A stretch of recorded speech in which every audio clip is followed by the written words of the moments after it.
Assalamualaikum warahmatullahi taala wabarakatuh, dan selamat malam kepada rakan-rakan Facebook Kelab Pendokong Penyertaan Ummah dan tuan-tuan di luar sana. Pada hari ini, pada malam ini, kita bersiaran secara langsung yang dibawakan khas oleh Kelab Pendokong Penyertaan Ummah Malaysia, KPPUM.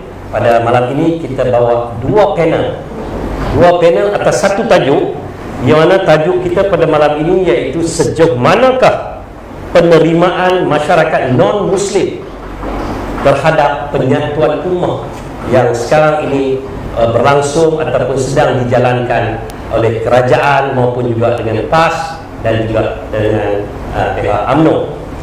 Dan saya tidak buang masa lagi untuk saya perkenalkan, di hujung sana, di hujung kiri saya sana adalah yang berbahagia Datuk Mani Kumar, yang juga bekas Exco Kerajaan Negeri Kedah sewaktu pemerintahan PAS, iaitu sewaktu dipimpin oleh arwah Ustaz Tan Sri Azizan.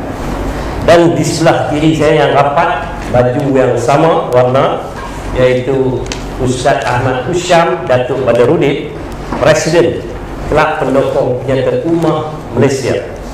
Jadi tuan-tuan dan puan, sebelum tu saya nak ucapkan terima kasih kepada pihak bosku Datuk Seri Najib Tun Razak kerana telah memberi sumbangan baju yang saya pakai pada malam ini, dan juga kepada Ustaz Husyam yang sepatutnya pakai baju warna merah, tapi oleh kerana tadi dia makan laksa, baju itu tumpah sikit, laksa bertumpah, iaitu baju kurta keluaran NAB. NAB iaitu Madu Apa Bosku, jadi keluaran daripada keluaran bosku. Jadi baju kurta ini sedap dipakai. Jadi untuk tidak membuang masa, saya nak tuju kepada Datuk Mani Kumar tu. Ya. Saya nak minta Datuk ulas sedikit sejauh manakah penerimaan masyarakat India, masyarakat Cina, non-Muslim terhadap penyatuan ummah ini. Okey, terima kasih Tuan Zamel selaku moderator pada malam ini.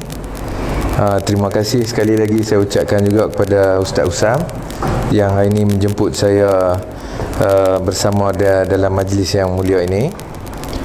Okey, menjawab soalan yang diajukan kepada saya sebentar tadi, Tuan Zamel. Sejauh manakah masyarakat non-Muslim, khususnya selaku perwakilan masyarakat India, menyokong hasrat murni penyatuan ummah dalam memperjuangkan hak bersama rakyat Malaysia dalam membentuk satu perikatan baru, membentuk satu wacana baru ke arah negara Malaysia yang lebih baik, lebih kukuh dan selesa untuk duduk bersama. Dia ada dua faktor utama kalau kita lihat secara mendalam. Yang pertama sekali adalah konteks ideologi itu sendiri. Apa yang saya maksudkan dalam konteks ideologi ini? Pemahaman yang mendalam hasrat murni perjuangan yang dibawa oleh Muafakat Nasional khususnya. Apa yang kita boleh kongsi bersama pada malam ini, pembentukan sebuah kerajaan baru yang mesra, yang lebih praktikal, yang lebih membawa suatu, orang kata perjuangan yang boleh dikongsi bersama. Ideologi ini merupakan ideologi kebersamaan, kekitaan yang tidak berpaksikan kepada ideologi monoetnik khususnya. Apa yang saya maksudkan ini adalah ideologi kebersamaan dalam platform Malaysia yang lebih kepada keberhasilan yang positif, yang saya rasa tuan ni. Yang keduanya, selain daripada faktor ideologi. Faktor yang kedua yang kita boleh kita lihat secara mendalam adalah faktor pengalaman. Faktor pengalaman khususnya pada ketika dulu contohnya perikatan yang diletakkan di bawah Barisan Nasional khususnya, yang membawa ideologi parti untuk diketengahkan, pembelaan masyarakat India, pembelaan masyarakat Cina, dan pembelaan masyarakat Melayu keseluruhannya selaku kaum majoriti di Malaysia. Itu adalah berdasarkan daripada pengalaman. So apa yang saya tengok pada hari ini, muafakat nasional ini adalah satu permuafakatan yang agak baru, memerlukan satu suasana kekitaan yang lebih, orang kata apa, praktikal pada masa hadapan. Dan dari sudut kita pada hari ini, dalam orang kata apa, pilihan raya sebelum ini yang kita rasa muafakat nasional berjaya membawa satu keberhasilan yang agak positif dengan pilihan-pilihan raya kecil yang berlaku sebelum ini. Dan kita tengok sebelum ini pun orang kata apa, hasil daripada penyatuan dua parti tunggak dominan masyarakat Melayu yang besar ini, UMNO dan PAS, telah membawa satu pembuahan maksud yang lebih, orang kata apa, penterjemahan yang lebih mendalam dalam membawa aspirasi perjuangan masyarakat Malaysia keseluruhannya. Jadi maksud Datuk tadi itu kita tengok terakhir dalam penyatuan ummah ini, iaitu di pilihan raya Tanjung Piang.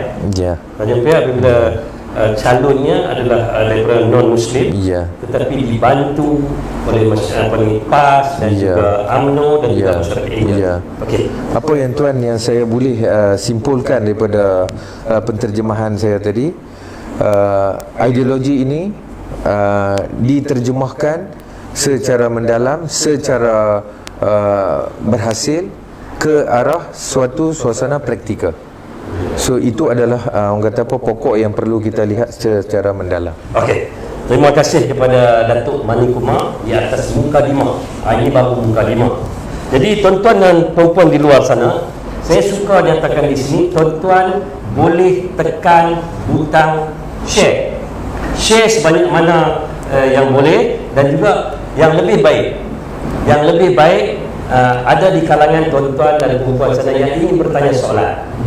Ingin bertanya soalan, tuan-tuan boleh bertanya soalan. InsyaAllah saya buka handphone saya di sini untuk pertanyaan-pertanyaan daripada tuan-tuan dan puan-puan di luar sana tentang isu pada malam ini, iaitu tajuk kita sejauh mana penerimaan masyarakat non-Muslim di Malaysia ini atas penyatuan ummah di antara PAS dan UMNO khususnya.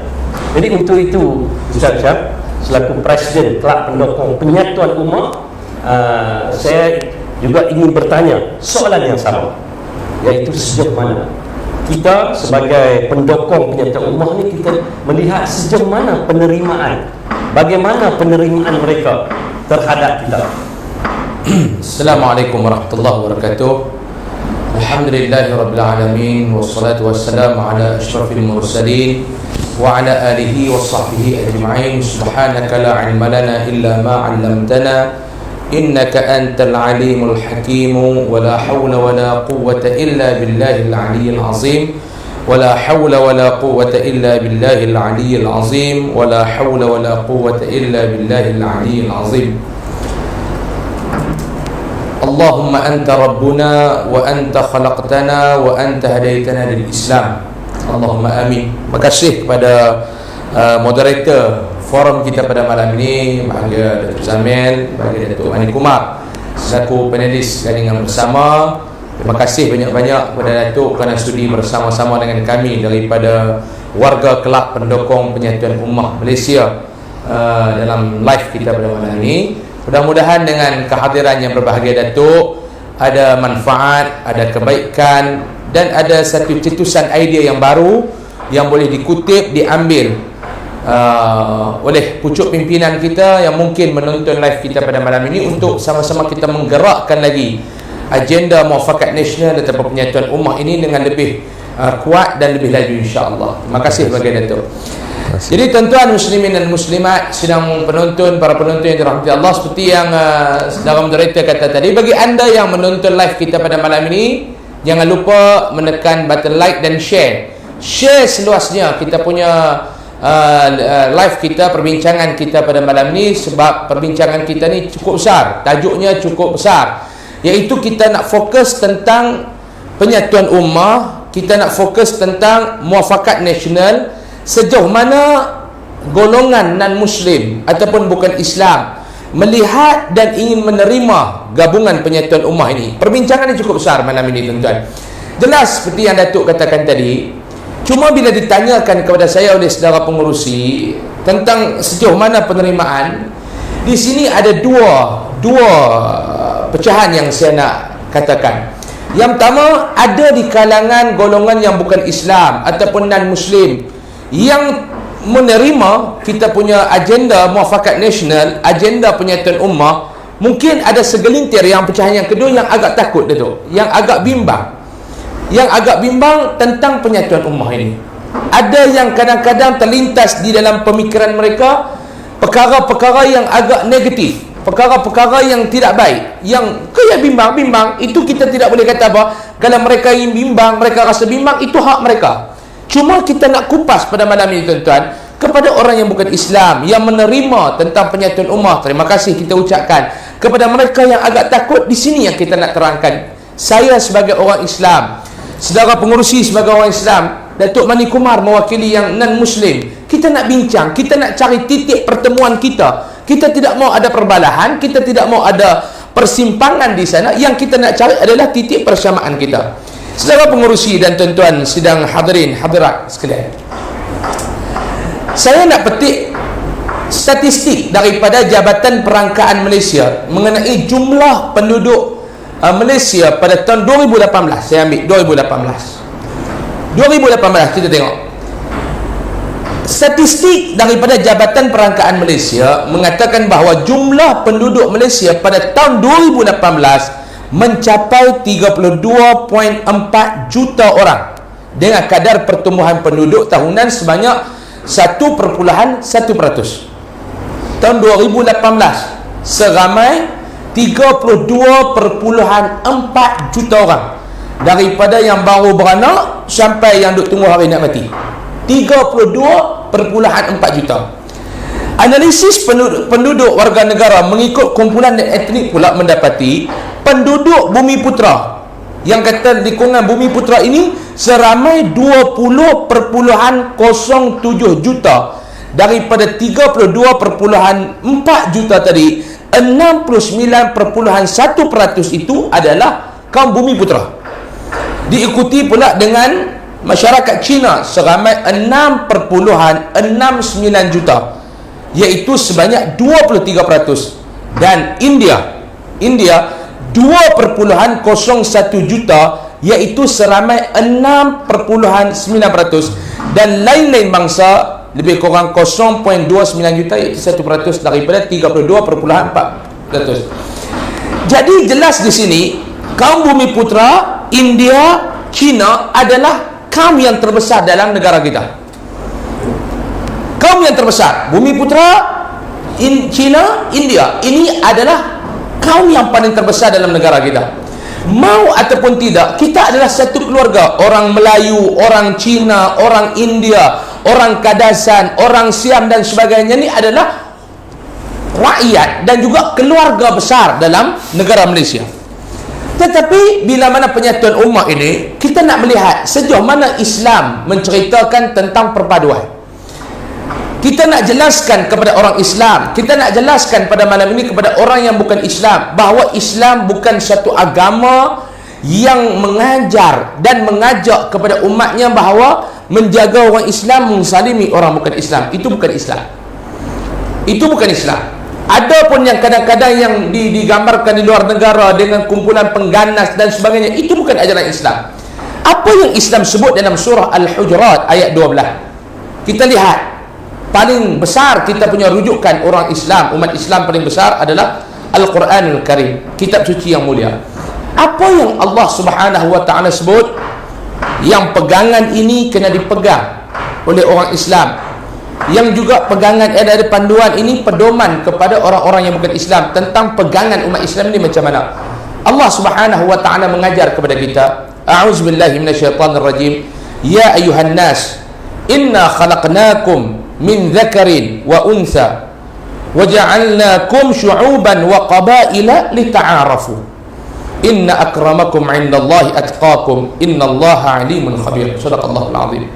Allah Subhanahu wa taala berfirman, wahai umat manusia, sesungguhnya kami menciptakan kamu daripada jenis lelaki dan wanita, serta kami menjadikan kamu pelbagai bangsa. Jadi kita cerita dalam Malaysia ni saja, kita ada bangsa Melayu, kita ada bangsa India, kita ada bangsa Cina, kita ada bangsa Siam dan lain-lain bangsa. Yang menciptakan kita adalah Tuhan yang satu, Allah. Allah Ta'ala kata, Dia menciptakan orang lelaki, Dia menciptakan orang perempuan, dan Dia menciptakan kita ni berbilang-bilang bangsa. Untuk apa dia? Supaya kamu berkenal-kenalan, lita'arafu, berkenal-kenalan. Bukan kita berbeza bangsa itu menjadi sebuah titik untuk kita menjadi musuh. Kerana Datuk Mani Kumar orang India, kerana saya orang Islam, kau orang Melayu, dan mengurusi kita orang Melayu, kan? Adakah kerana beza bangsa kita nak gaduh? Tidak. Ini saudara kita. Kami orang Melayu menganggap orang India adalah saudara kami, walaupun kita berbeza bangsa, kita berbeza agama. Itu tidak menjadikan penyebab untuk kita berpecah belah. Tuan-tuan, senang saja kita nak bagi.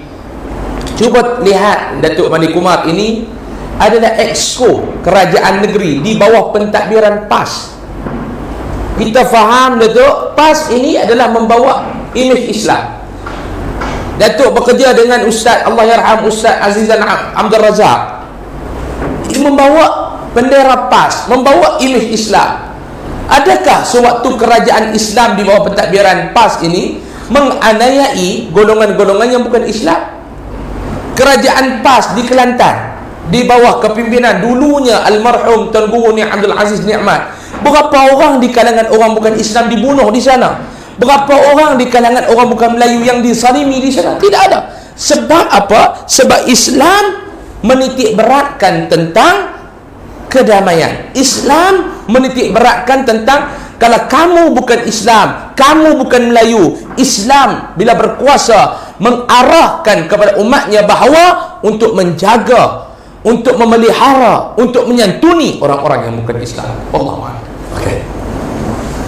Saya harap orang panggil tuan-tuan dan puan-puan di luar sana faham. Saya percaya ada di kalangan non-muslim juga menonton live kita pada malam ini. Saya dipahamkan sekarang dah ramai dah menonton, dan insya-Allah tuan-tuan di luar sana, saya mohon jika ada apa-apa soalan, tolong type di sini untuk kita sama-sama. Saya akan pilih mana-mana soalan yang sesuai untuk saya bertanya kepada dua ahli panel kita. Okey Datuk, saya serah pada Datuk pula. Satu, tadi Ustaz Husyam ada menyatakan tentang kebimbangan. Bimbang.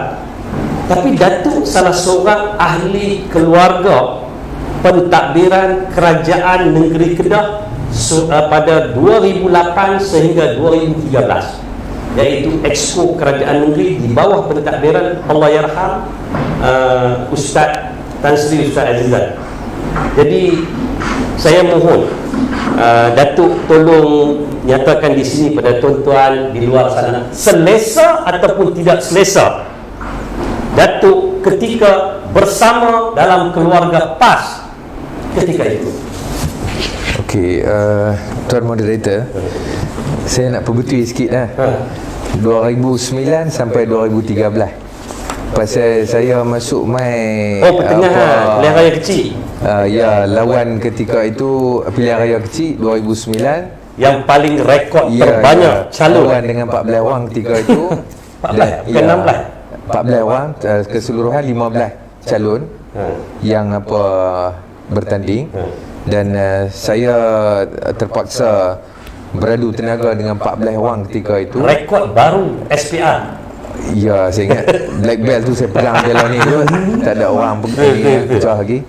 Apa menang dengan 2403 majority ketika itu. Dan saya nak share suatu kongsi pengalaman saya. Semuanya ni benda yang praktikal. Benda ni semuanya apa yang saya nak ceritakan pada hari ni secara ringkas ni, semuanya perkara-perkara yang benar belaka. Saya tak mau hasilkan suatu hasil yang retorik, hasil yang orang kata apa daripada jiwa saya ni, suatu benda yang tidak betul. Apa yang saya nak kongsi ni adalah sebelum tu saya nak tambah, takut apa ni penonton-penonton kita ni dia mungkin dia keliru. Yang sebenarnya tuan-tuan dan puan, Datuk Mani Kumar ni dia India. Saya kira tuan-tuan di luar sana ingat dia Mama. Dia cakap Melayu agak fasih. Jadi dia India. Silakan. Ya, terima kasih Tuan. Okey, macam saya maklumkan tadi, di Kedah ni kalau kita perkecilkan statistik ataupun data seperti yang dirungkaikan oleh saudara Ustaz Usam, Kedah ni anggaran populasi mencecah 2 juta orang. Daripada situ kita tengok majoritinya adalah rakan-rakan daripada kaum Melayu. India lebih kurang dalam 145,000 orang. Seluruh negeri Kedah. Daripada masyarakat Tionghoa lebih kurang 260 lebih. Dan orang Siam yang menetap di Kedah ni lebih kurang 40,000 orang. Ini yang terkini lah. Ya, lebih kurang anggaran itu adalah data abang difahamkan Datuk Mani Kumar sehingga sekarang walaupun tak jadi exco masih juga aktif dengan NGO dalam masyarakat India. Saya masih Tuan Moderator. Sebabkan telefon saya tak putih-putih bunyi, orang masih lagi telefon minta jasa saya diteruskan untuk jaga masyarakat India dan masyarakat negeri Kedah keseluruhannya. Saya ketika itu Tuan Moderator, Tuan Zamel, saya memegang 2 portfolio utama, portfolio yang cukup sensitif, iaitu hal ehwal masyarakat India dan hal ehwal masyarakat Cina. Saya minta maaf, Siam. Okey, so portfolio ni saya perihalkan sebagai portfolio yang agak sensitif disebabkan perjuangan kaum-kaum ini perlu ditakrifkan ataupun diterjemahkan dengan ideologi PAS ketika itu yang melambangkan suatu pemerintahan Islam yang liberal, Islam yang ke arah modernisasi. Saya nak berkongsi satu pengalaman saya bersama dengan Allahyarham Tan Sri Ustaz Aizan Abdul Razak. Beliau ketika itu merupakan pelopor yang mencetuskan revolusi minda di kalangan masyarakat India negeri Kedah dengan pembawaan India Baru Kedah, motonya. So saya ditugaskan untuk menjaga kebajikan 145,000 orang masyarakat India, yang peratusannya yang boleh kita buat pecahan serba sedikit. 5% adalah dalam orang kata sektor korporat, golongan-golongan korporat. Lebih kurang anggaran dalam 9% hingga 10% adalah golongan profesional yang berada menetap di Kedah. Bilangan besar yang selebihnya itu adalah dalam golongan pertengahan, middle class upper dan middle class lower. Dan yang bakinya lebih kurang anggaran 40% ataupun pencecahan ketiga itu di bawah 40% itu adalah golongan miskin. Miskin ni ada miskin yang tegar juga ketika itu. So di bawah dasar-dasar ini ketika itu yang dipelopori ataupun diterajui oleh Allahyarham Ustaz Aizan, pembawaan India Baru Kedah ini telah menghasilkan beberapa idea-idea baru di negeri Kedah ketika itu. Saya nak berkongsi Ustaz Usam, saya nak berkongsi Tuan Moderator, antara pencetusan revolusi ini yang saya boleh berkongsi pada hari ini, saya peneraju portfolio hal ehwal masyarakat India untuk pengetahuan semua rakan-rakan di luar sana. Kedah ni sebuah negeri yang cukup istimewa. Kerajaan kita ni mempunyai portfolio yang menjaga hak kaum-kaum minoriti di negeri Kedah ini. China, India dan Siam. Saya ingat negeri-negeri lain tidak ada. Mereka terus dengan perpaduan kebajikan saja. Pengkhususan ataupun penitik beratkan benda-benda yang perlu dititik beratkan dalam isu-isu kaum ini hanyalah berada di orang kata apa kerajaan negeri Kedah ni. Hal ehwal masyarakat India, portfolio saya ni Tuan Moderator, saya boleh berkongsi pengalaman. Kita membawa agenda besar dengan pengujudan satu vehikel baru. Vehikel di mana dipanggil Kedah Indian Development Council. So dalam Kedah Indian Development Council ni kita ada dua orang kata apa pecahan. Yang pertamanya adalah pecahan dari segi think tank group yang merangkumi bukan orang kerajaan, orang-orang biasa, yang orang kata apa beri khidmat nasihat. Yang keduanya adalah orang-orang kerajaan, orang-orang NGO dan juga orang kata apa perwakilan-perwakilan daripada parti politik yang berada bersama dengan saya untuk memberi orang kata apa membawa suara-suara daripada akar umbi untuk diterjemahkan kepada suatu dasar yang mesra dengan ideologi PAS ketika itu. Moderator, adakah sekarang masih yang saya tak ada dah, habis dah pasal lingkup habis habis lingkup habis semua. Penerajuan saya 4 tahun 4 bulan ni saya cukup orang kata apa khusyuk buat kerja dengan Yang Amat Berhormat Ustaz Aizan. Dia menolong saya dari dipahamkan orang panggil Yang Amat Berhormat Menteri Besar sekarang adalah anak didik kepada Ustaz Aizan, yang juga kawan baik kepada Datuk. Saya rasa pandangan ini juga saya rasa harap Yang Amat Berhormat didengari. Okey, kita harap Yang Amat Berhormat Menteri Besar Kedah dapat dengar pandangan ataupun hasil kerja-kerja sebelum ini di bawah pentadbiran Menteri Besar yang lalu, iaitu Ustaz Aizan bersama dengan Datuk Malik Umar. Kita harap boleh berhubung, Datuk boleh berhubung ataupun Yang Amat Berhormat Menteri Besar Sanusi boleh berhubung. Saya rasa dah ada hubungan kan, jadi boleh. Sebab ini adalah untuk kebaikan masyarakat kaum India, Cina, Siam dan sebagainya. Saya nak teruskan sedikit silakan. Moderator. Saya rasa Yang Amat Berhormat lah ni pun orang kata baik orangnya lah. Saya rasa dia boleh teruskan perjuangan ataupun pencetusan revolusi yang dilakukan oleh Allahyarham Tan Sri Ustaz Aizan dulu.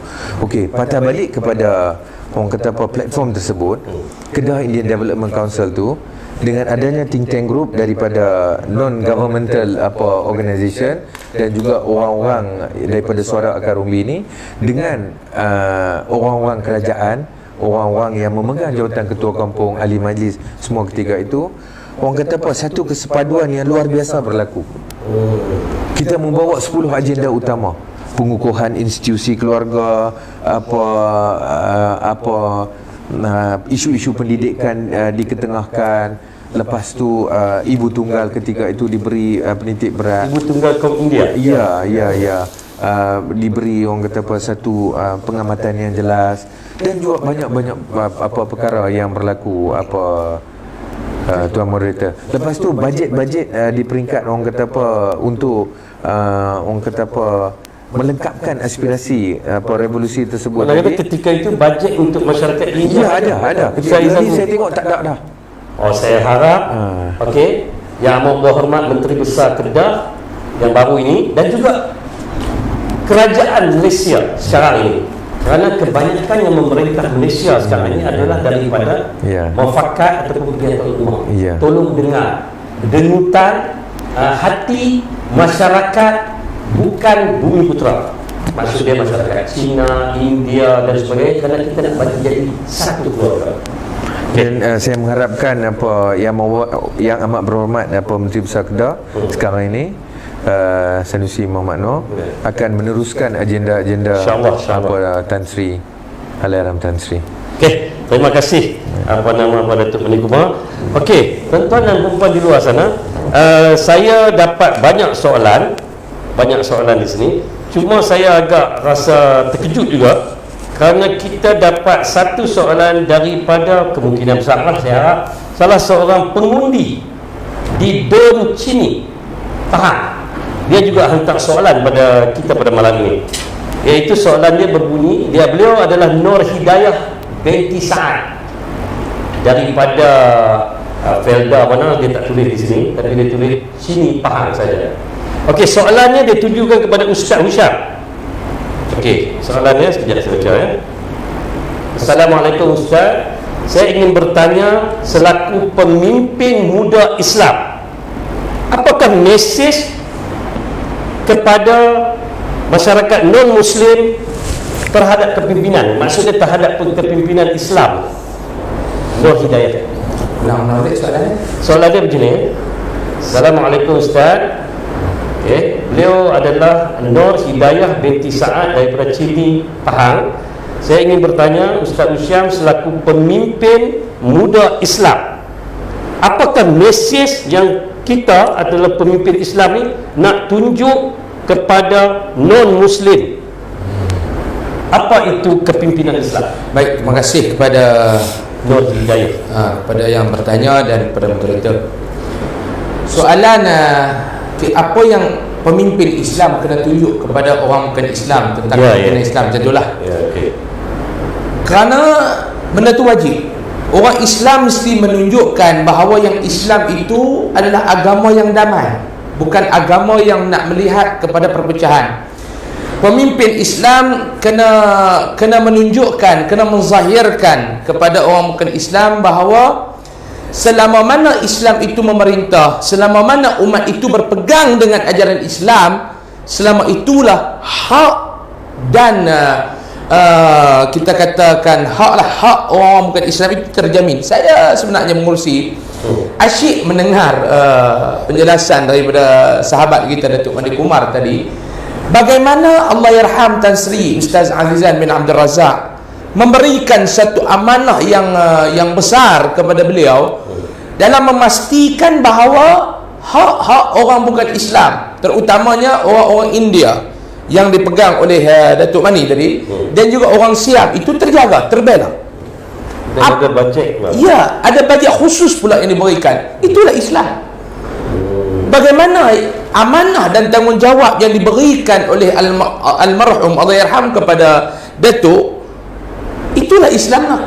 Sebab itu di dalam pentadbiran kerajaan-kerajaan Islam terdahulu yang kita panggil sebagai sistem khalifah pada waktu itu, ya Datuk dan juga senang penonton, bagaimana contoh saya bagi Sayyidina Umar Al-Khattab, khalifah yang kedua selepas baginda sallallahu alaihi wasallam. Yang pertama Sayyidina Abu Bakar, yang kedua Umar Al-Khattab, Uthman bin Affan, lepas tu Sayyidina Ali karramallahu wajhah. Jadi dia meletakkan bahawa bila mana dia memegang tampuk pemerintahan kerajaan pada waktu itu, dia menanti di kalangan orang-orang yang bukan Islam, orang kafir yang mesra kepada Islam itu, untuk menjadi penasihat untuk menjaga kebajikan mereka. Islam khalifah. Jadinya saya nak petik bagaimana kalau kita petik zaman hari ini, dia agak macam orang kata ini politik lah, kan? Sebab hari ini orang nak tembak kita macam-macam.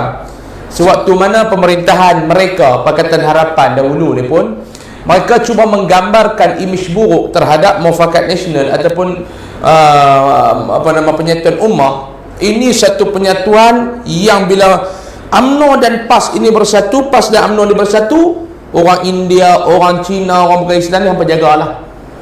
Taliban. Istilah yang digunakan Datuk ya, Taliban. Ada yang kata yang semangat kebangsaan untuk jaga bangsa ni kerja Yahudi ya. Ini tuhmahan dan kita panggil lidah-lidah yang celaka berbicara pada waktu itu. Lidah-lidah yang celaka yang berbicara pada waktu itu. Jadi saya nak ambil satu kisah. Saya pun ada nak baca kisah ini. Satu hari anak kepada Sayyidina Abu Bakar As-Siddiq radhiyallahu an, yang bernama Asma, dia datang berjumpa dengan Nabi sallallahu alaihi wasallam. Dia jumpa dengan Nabi, dia bertanya dia tanya, dia ada seorang ibu yang bernama Qatilah binti Abdul Uzza yang bukan Islam. Ibu ni datang nak menziarahi dia. Asma dia tanya, saya ada saya ada seorang ibu saya bukan Islam. Jadi macam mana dia nak datang nak ziarah saya ya Rasulullah? Macam mana? Lalu Nabi SAW dia bertanya, ibuku mendatangiku dan dia sangat ingin aku menyambung hubungan dengan dia. Dia kata, ya Rasulullah, aku ni mak aku nak mai ni. Mak aku ni bukan Islam. Mak aku ni nak mai dekat aku ya Rasulullah. Dia nak mai, dia nak hubungkan hubungan, dia nak jadi baik, dia nak duduk dalam keadaan yang baik. Jadi tanya Nabi, bolehkah aku tetap menjalinkan hubungan dengan dia? Nabi SAW menjawab, ya boleh. Nabi menyuruh Asma menerima hadiah pemberian ibunya itu dan izinkan ibu hang ni masuk main rumah hang.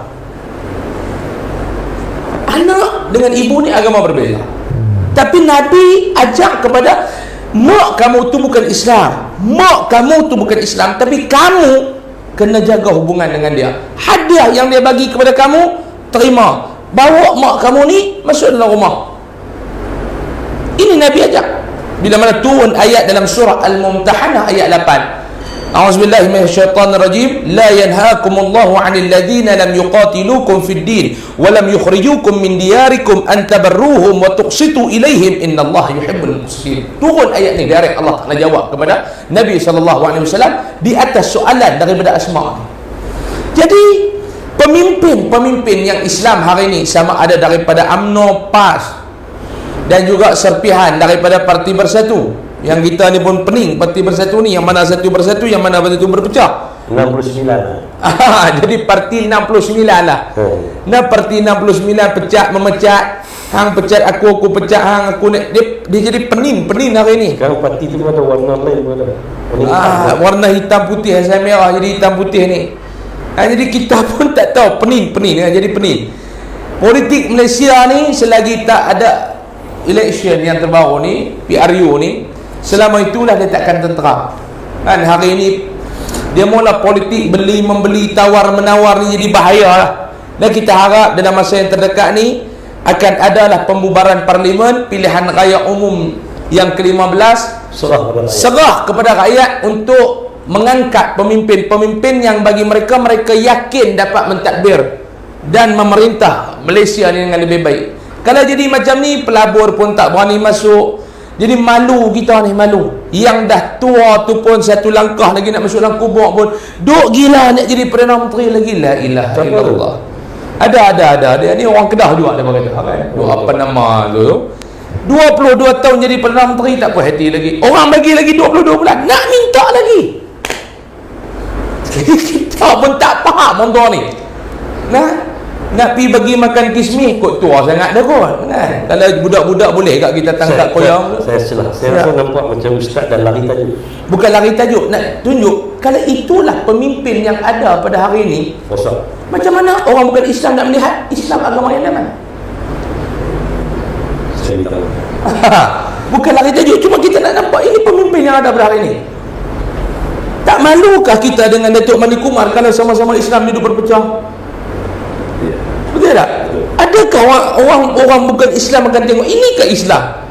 Dah tua nak mati pun duk gila jawatan lagi. Ada abang teringat satu non-Muslim bagi kita, suruh dia pergi masjid lah. Satu orang tua bagi tahu dekat abang, suruh ini orang tua tu lah yang nama tu, suruh pergi masjid lah, doa sikit. Itu non-Muslim bagi tahu kepada kita. Malu kita. Saya teringat satu kisah. Boleh sikit lah, kita cakap sikit lah. 2 minit lah. Sebab ada soalan. Tak apa, ni studio ni pun hak saya. Jadi tidak boleh ditetapkan masalah kan. Jadi saya ada Datuk Mani ada. Saya ada satu orang ni, dia ni India, orang India masuk Islam. Dia jumpa dengan satu ustaz, syaitan ni di Tikam Batu. Kedah, sebelah Tikam Kawan. Tikam Kawan, Tikam Laku, di Tikam Batu, Tikam Lakar. Dekat-dekat tu, tikam ni berlaku dekat Tikam Batu tu. Dia ni orang Hindu, budak muda, dia memeluk Islam. 1 tahun dia sembunyi cerita dia memeluk Islam daripada mak dia. Dia peluk Islam tapi dia duduk di rumah mak dia masak apa dia makan. Tapi seorang ibu ni 1 tahun hang sembunyi, naluri seorang ibu ni dia tahu anak dia ni pelik. Dia nak cerita kata orang bukan Islam ni. Dia jadi rasa pelik macam dia anak aku ni lain. Budak ni kata dia pagi-pagi kalau nak sembahyang subuh dia lari pagi-pagi, dia pergi sembahyang subuh, dia balik, dia tidur balik. Tak mau nak nampak. Kalau dia nak sembahyang pun dia takkan sembahyang di rumah, dia sembahyang di masjid Zuhur ke apa. Satu hari mak ni dia panggil anak ni mai. Mak ni kata dekat dia, aku tengok hang ni pendek. Mak ni kata dia ada 3 adik. Mak ni kata aku tengok hang ni pendek. Akhirnya dia kata, ustaz, saya terpaksa cerita kepada mak saya ni Islam. Bila dia cerita, mak dia ni macam tak peduli dia. Dia duduk di rumah tu, kalau mak dia masak apa, makan masak dengan 2 adik dia, dia tak makan. Dia balik-balik buka periuk, dia tanya mak nasi mana? Mak dia kata hang suruh Tuhan hang turun masakan. Dia kata saya sabar ustaz. Lepas tu kalau masak lebih pun dia nak pergi makan, dia bawa pinggan pi. Mak nak nasi, mak dia hanya cedok nasi tu masuk dalam 2 pinggan anak dia yang lain. Dekat dia mak dia buat tak tahu. Suruh Tuhan hang turun cedok lagi.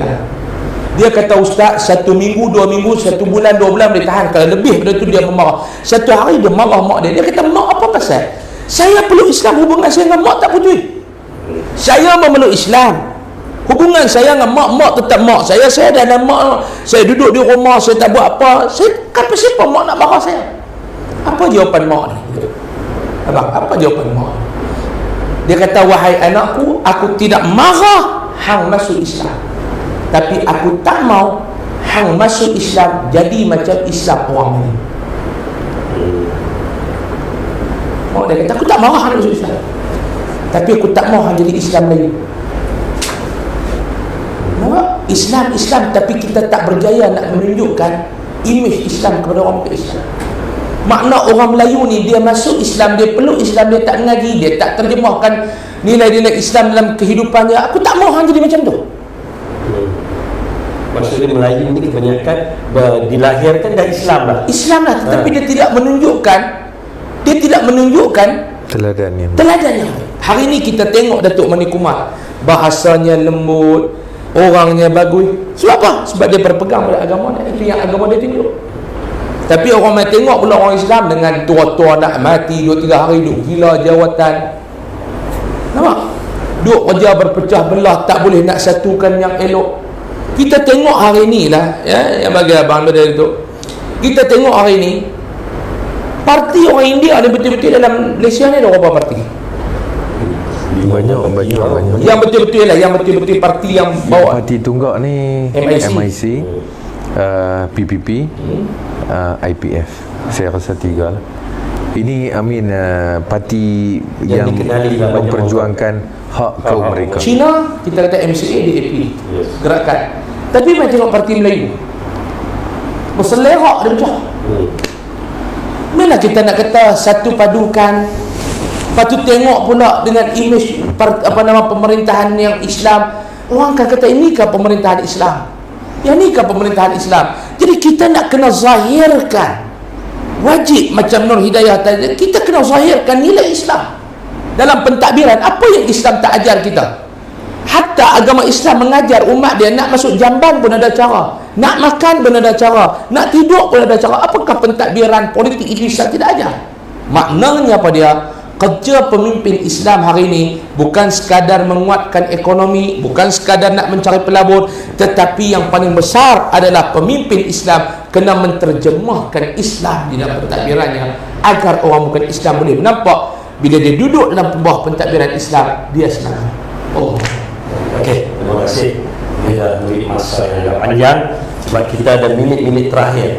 InsyaAllah kita ada lebih kurang dalam 10 ke 15 minit lagi sebelum kita tamatkan. Tapi untuk itu, sebelum itu kita minta rakan-rakan di luar sana terus share dan terus share. Mungkin ada soalan lagi ni? Ya, ada. Saya abang pun dah simpan satu soalan untuk ditujukan kepada Datuk Mani Kumar.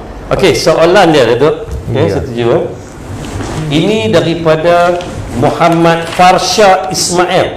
Okey. Dia daripada Muar, Johor. Okey. Okey, selamat malam Datuk Mani Kumar. Saya ingin bertanya satu soalan yang berbunyi. Dia bertanya lah. Ya. Sebenarnya apakah kebimbangan masyarakat non-Muslim takut sangat pada penyatuan ummah ini? Mana kata apakah yang masyarakat India ni ataupun Cina ni takut sangat, macam tadi Ustaz tadi kata Taliban, dan apa dia lagi maksud dia? Satu soalan yang baik, yang boleh kita berkongsi pandangan juga pendapat. ini kemungkinannya pandangan peribadi saya campur dengan analisa-analisa yang dilakukan daripada masa ke semasa. Okey, orang non-Malay, non-Muslim, friends yang berada di bawah situ, di akar umbi, kebanyakannya ini takut that they will lose their rights di bumi tercinta Malaysia ini, tanah air mereka, tanah tumpah darah mereka. Hak inilah yang menjadi satu dilema dalam minda mereka, di mana bila berlakunya penyatuan ummah ini, dan bila berlakunya orang kata apa, penerajuan daripada platform penyatuan ummah ini, orang-orang non-Muslim ini akan hilang kebebasan mereka. Kebebasan ini dari segi orang kata apa, cara hidup mereka, gaya hidup mereka, ideologi mereka, pemikiran mereka, dan juga suara-suara mereka, sautan mereka ini tidak akan didengari oleh rakan-rakan daripada pucuk pimpinan kelak di masa hadapan. So saya rasa perkara-perkara ini perlu diterjemahkan, perlu dibawa ke peringkat akar umbi untuk membawa satu kemesraan yang lebih mendalam, untuk memberi kepercayaan menyeluruh kepada mereka bahawa Parti Muafakat Nasional ini bukannya parti yang bawa logo macam Taliban ke, ekstremis ke, apa jua ini. So yang inilah yang saya rasa kebimbangan yang amat mendalam di kalangan masyarakat yang ada di bawah ini. Saya nak bagi beberapa contoh, Ustaz. Saya nak bagi berkongsi pengalaman. Saya rasa apa yang diutarakan oleh Ustaz tadi ni cukup bernas, cukup orang kata apa, satu kesahihan yang perlu kita berkongsi bersama. Agama ni suruh membuat sesuatu yang baik. Fundamental platform ni kalau kita tengok, by religious species, semua suruh buat benda baik. Tak ada yang kata agama saya ni suruh pergi mencuri, agama ni suruh kata hang pergi jadi penyangak. Tak ada. Semuanya menyuruh kita menjadi manusia yang baik, manusia yang punya ilham yang mendalam dan mampu hidup dalam orang kata apa, semangat perpaduan yang besar.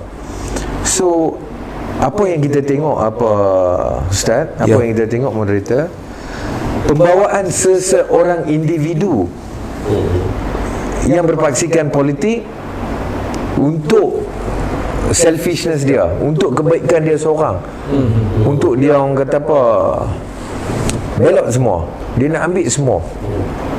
Yang inilah yang menyebabkan orang-orang di luar sana ini yang orang kata apa, mindanya tidak stabil ni, dia tak boleh nak orang kata apa, pembuatan kesalahan itu adalahkah pembuatan berpaksikan pada agama, kalau kata contohnya Islam itu sendiri, ataupun berpaksikan pada individu itu sendiri. Bila orang kata apa, kata hari ni seorang India yang orang kata apa, beragama Hindu, dia keluar main, dia cakap tak tentu arah. Dia cakap, dia kutuk agama tu, dia kutuk orang ni, dia kata orang Melayu tak betul, orang Cina tak betul. So patah balik kepada orang kata apa, situasi yang akan wujud daripada perlakuan tersebut, orang akan kata dia apa, ini dia ni cakap kasar lah, kata sikit kan, Hindu ni tak betul ya, abang-abang. Dia akan mencakap ramai, dia akan mencakupi itu yang perkara kita tidak tersebut. mahu. Yang ni yang kita tak mau. Lepas tu dia naik atas pentas ni, dia pergi kutuk kawan tu, kutuk agama ni. We should avoid this. Kerajaan kena perlu titik beratkan benda ni. Pasal apa? It is very sensitive issue. Betul. Kita nak jaga bersama semangat kekitaan ni, kita kena pupuk. Hari ni orang Melayu susah, kita kena pergi berdiri depan, kena jaga. Orang Cina susah, kita jaga sama-sama. Perbuatan salah kalau berlaku dalam sesuatu orang kata apa, kaum tu, kita kena tengok dulu.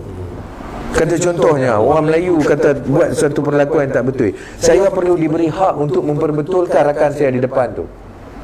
Dan vice versa, kalau kata berlakunya sesuatu keburukan dalam kaum India ni, orang Melayu patut diri depan ni tegur secara membina. Cara berkhidmat lah. Ya, teguran tu harus sema dan membina balik semula. Konstruktif idea perlu diturunkan. So yang inilah yang saya rasa saya jawab ingat soalan daripada Muhammad Fasha tadi ni. Kebimbangan inilah yang orang kata apa, terus menjerumus dalam minda rakan-rakan non-Malay ni. Dan kita kena datang semula, kita kena patah balik semula as a Muafakat Nasional untuk membawa suatu dasar dan polisi yang membawa kepada kemesraan dan juga kebaikan kepada ummah keseluruhan. Baik, Abang nak terima kasih untuk Cuma apa nak tambah sedikit, penyatuan ummah ataupun sekarang ini muafakat nasional, di situ juga ada wakil China, iaitu mewakili MCA, dan juga ada MIC, dan sekarang ini kita ada wakil daripada MIC jadi menteri, Datuk Sarawanan tu. Jadi kita minta beliau melihat ataupun wakil beliau kemungkinan besar akan mendengar luahan ataupun kita punya coretan kita pada malam ini. Okey, untuk yang terakhir, tuan-tuan di luar sana, saya minta terus share kita punya forum pada malam ini, terus share pendapatan share. Jadi untuk yang terakhir, Syah, walaupun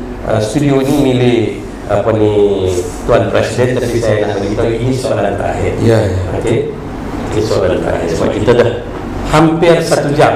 Okey, hampir 1 jam, jadi kita lajak ni lagi sikit dah jadi 1 jam lebih lah maksudnya. Tapi kita target dalam 1 jam 10 minit. Baru rasa belum cakap apa lagi. Betul. Tapi insyaAllah kita ini baru siri pertama kita. Kemungkinan besar kita akan bawa juga pemimpin masyarakat Cina selepas ini, dan selepas itu kita akan panggil lagi Datuk Malik Umar untuk mana-mana lagi yang tertinggal. Okey, terima kasih. Rumusan dia pada soalan terakhir, rumusan dia iaitu ini soalan daripada abang bukan penonton.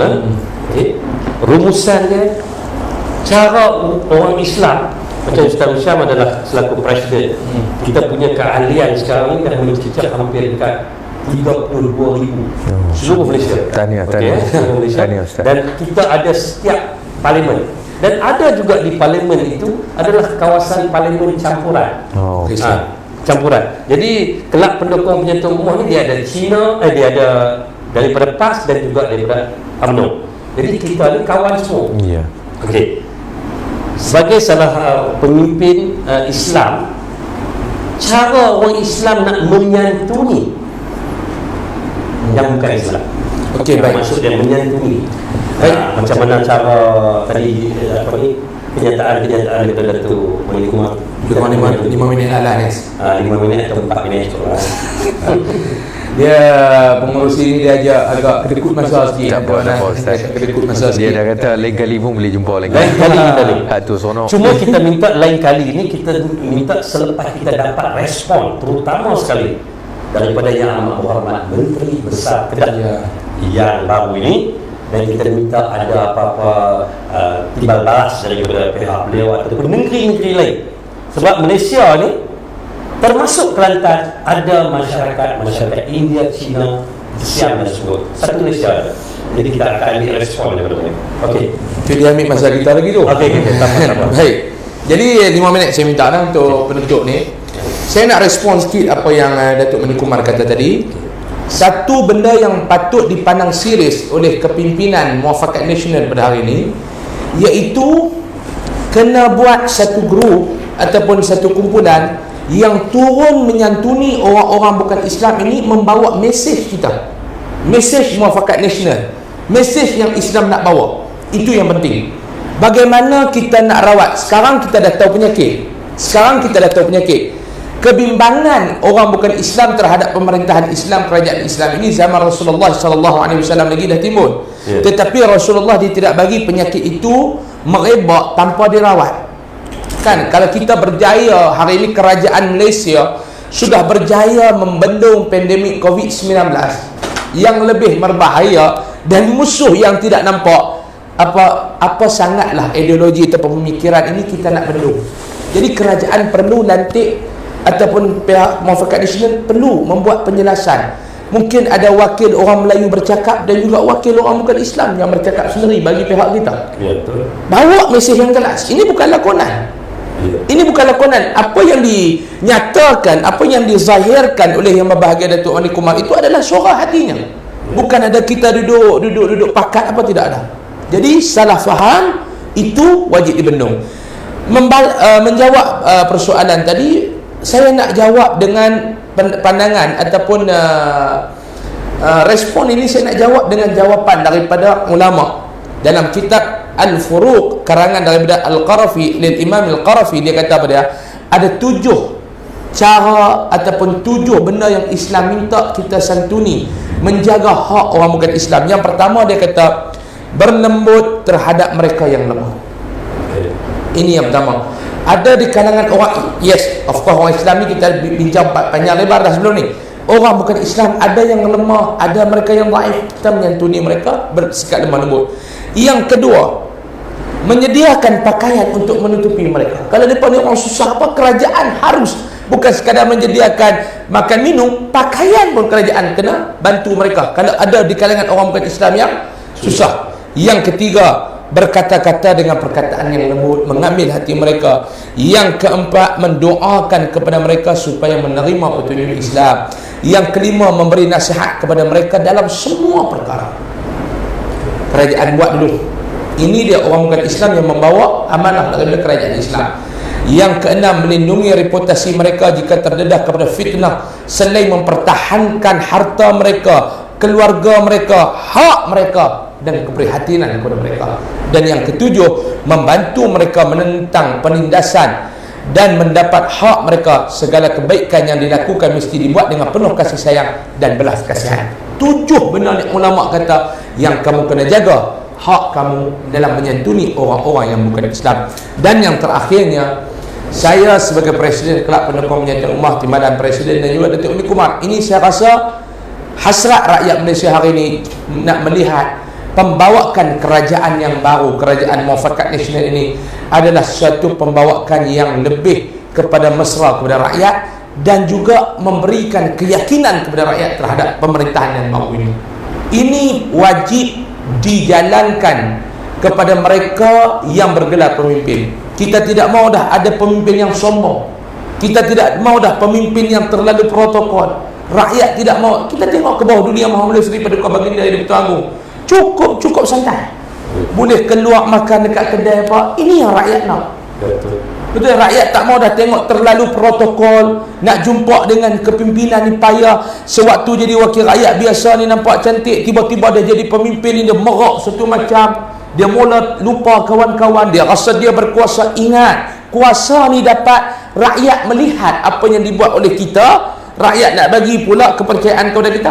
Kalau kita masih mengkhianati amanah rakyat, saya yakin pada PRU yang ke-16 rakyat Malaysia dah cukup. Kalau 15 ni rakyat bagi kuasa pada kita, kita tak jaga dengan baik. PRU 16 rakyat dah mula muak dengan orang politik. Rakyat tak mau fikir dah politik, siapa nak ambil. Jadi kita tak mau. Kena jaga dengan sebaik mungkin. Jadi terima kasih. Wallahu a'lam. Assalamualaikum warahmatullahi wabarakatuh. Okey, Ustaz Syam, itu penutup daripada Ustaz Syam. Dan juga ini rumusan terakhir daripada Datuk Wali Kumar tentang tajuk kita. Tajuk kita tadi Ustaz Syam bercakap banyak, dan juga macam Datuk Wali Kumar, dia banyak pengalaman waktu pemerintahan kita di bawah pemerintahan Islam Parti PAS, arwah Ustaz Aizat. Dan juga ketika itu Menteri Besar sekarang adalah setiausaha politik kepada arwah Ustaz Aizat. Jadi ketika itu Datuk Wali Kumar dia adalah exco kerajaan negeri Kedah, dan beliau ada pengalaman yang luas dalam pentadbiran kerajaan yang dipimpin oleh parti Islam, iaitu Parti PAS.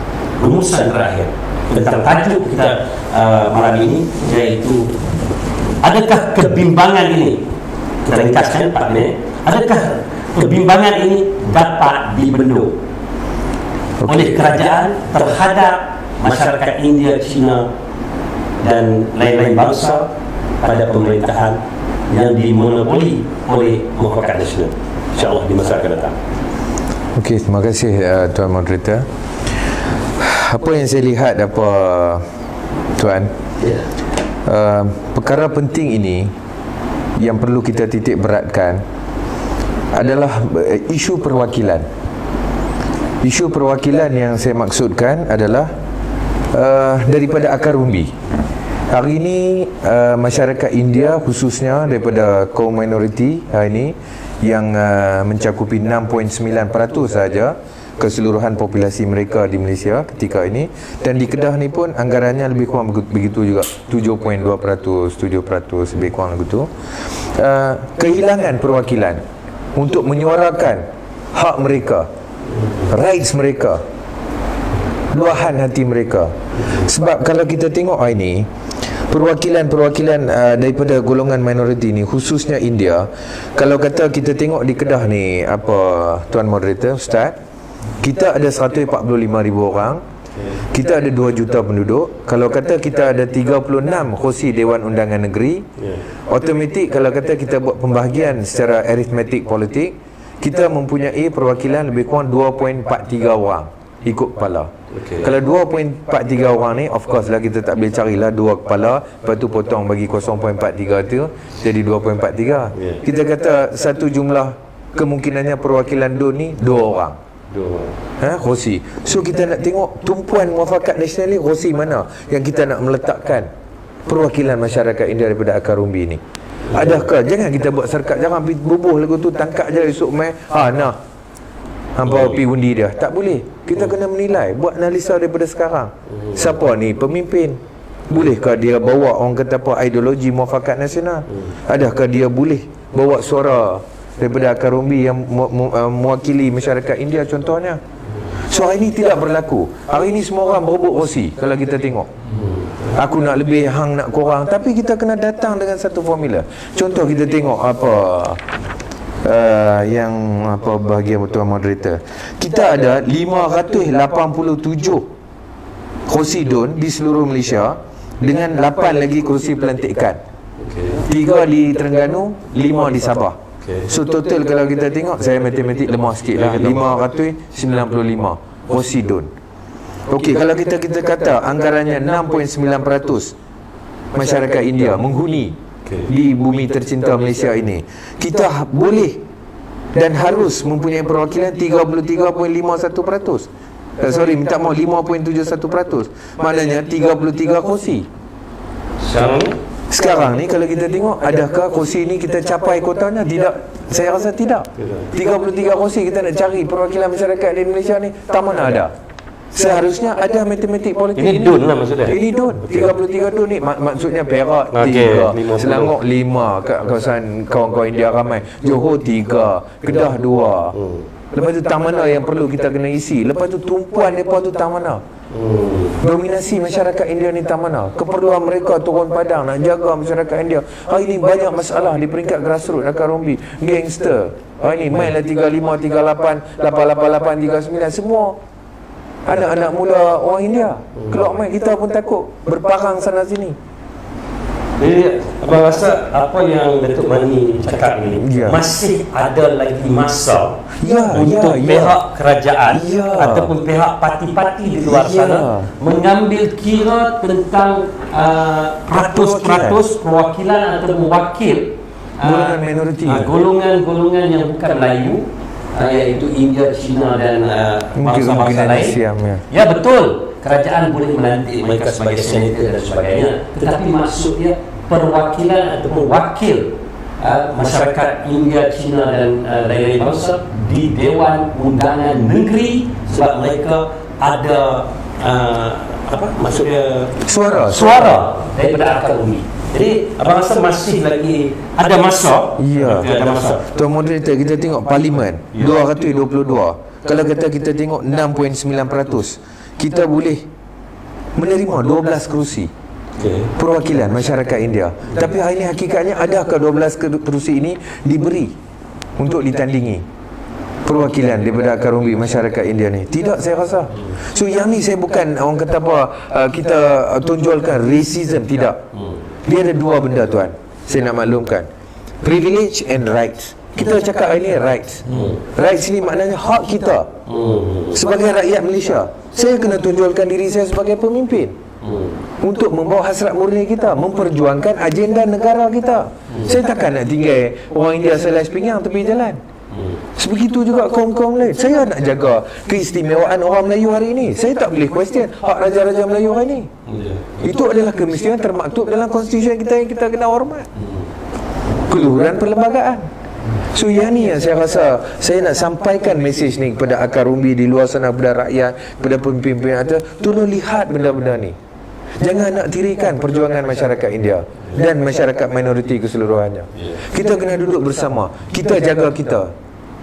Kita jaga kita. Terima kasih. Okey, tuan-tuan dan puan di luar sana, alhamdulillah hari ini kita selesai forum yang agak istimewa kerana julung-julung kali ya kelab pendukung penyertaan ummah yang diwakili oleh pihak PAS dan saya daripada UMNO. Hari ini kita menjemput rakan kita, sahabat lama iaitu Datuk Malik Kumar yang juga bekas Exco Kerajaan Negeri, menceritakan tentang isu kebimbangan. Dan beliau juga menceritakan di akhir tadi kita minta pihak parti-parti politik, jadi kita libatkan parti-parti politik harus melihat dengan lebih mendalam. Yang ni data dan statistik yang bawa kepada penterjemahan politik yang sebaik mungkin seluruh negara. Apa yang Datuk Malik Kumar kata tadi, di seluruh negara. Maksud seluruh negara tu bukan banyak, maksudnya di Kedah ada 1-2, di Perlis mungkin tak sesuai ada, di Penang, di Perak dan sebagainya. Saya harap ataupun saya merasakan pihak parti-parti politik, pemimpin politik lebih arif tentang perkara ini. Kita tidak mahu benda-benda mencalarkan ini akan diterjemahkan sewaktu pemilihan kursi-kursi sewaktu nak menghadapi PRU yang ke-15. Kerana pendokong ataupun penyatuan ummah kita harus kental untuk menghadapi PRU yang ke-15 kelak. Kepada Ustaz Ahmad Ustaz selaku tuan kepada studio ini, saya ucapkan terima kasih banyak. Presiden Kelab Pendukung Penyertaan Ummah Datuk Malik Kumar, sekali lagi saya ucapkan terima kasih. Dan pada tuan-tuan dan puan di luar sana, terima kasih kerana menonton live kita pada malam ini. Sekian, Assalamualaikum warahmatullahi taala wabarakatuh.